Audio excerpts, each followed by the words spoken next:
Hello everyone, so let's start today's case study. So when examiner did indirect ophthalmoscopy on 2-hour-old newborn and was unable to get the usual red reflex in either eye. The reflection in both eyes was grayish-white. The mother remembers having flu-like symptoms in her early pregnancy but attributed it to being a part of normal pregnancy. No significant history of any disease. His gestation period was 38 weeks. Everything was normal. Past family ocular history is negative for eye disease, blindness or congenital cataracts. Social history: mother denies smoking, alcohol use, or other drug use during pregnancy. No history of allergy. Let's talk about his ocular findings. So he reacts to light. His intraocular pressure is not tested. Pupils are normal, reactive and round, no APD. Extraocular movements is full, and no nystagmus. So this is his SLITLAMP examination. Lid and lashes are normal, but anterior chamber is deep of both eyes, iris and anterior vitreous is not visible, but lens has dense central opacities both eyes. Fundus examination shows was unable to perform due to poor view. So over to you, pause the video and think about answer. So, let's have a look on diagnosis. This is a case of leukocoria, or an abnormal white pupillary reflex, likely due to congenital cataracts.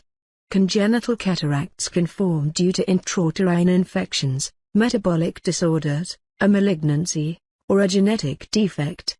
Intrauterine infections that can result in congenital cataracts include rubella, the most common infectious cause, rubeola, herpes simplex, herpes zoster, poliomyelitis, influenza, and syphilis. Metabolic disorders that can cause congenital cataracts include galactosemia and diabetes mellitus. Systemic syndromes such as Lowe's syndrome or Alport syndrome may also be associated with congenital cataracts.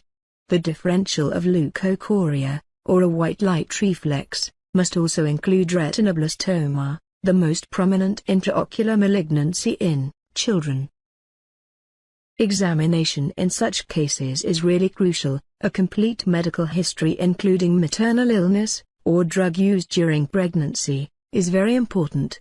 Family ocular history of congenital blindness, congenital cataracts, strabismus, or amblyopia should also be addressed. A complete eye exam including visual assessment of each eye alone and an attempt to determine the visual significance of the cataract is necessary. B-scan can be helpful to evaluate the posterior eye, to rule out posterior abnormalities. A physical examination to determine signs, symptoms of systemic intrauterine acquired infections, is essential. Cataract surgery is the treatment of choice and should be performed as soon as possible to minimize the risk of amblyopia and sensory nystagmus. Most patients are left aphakic and are fitted with a contact lens shortly after surgery. Secondary intraocular lens implantation can be done later in life after the eye has matured. After cataract extraction, patients should be assessed and treated for amblyopia. Lifelong follow-up is important to maximize visual potential. So this self-assessment test, read it out, and guess the answer. So the answer is, their right and left occipital lobes will develop differently. Thank you. It's time to say goodbye.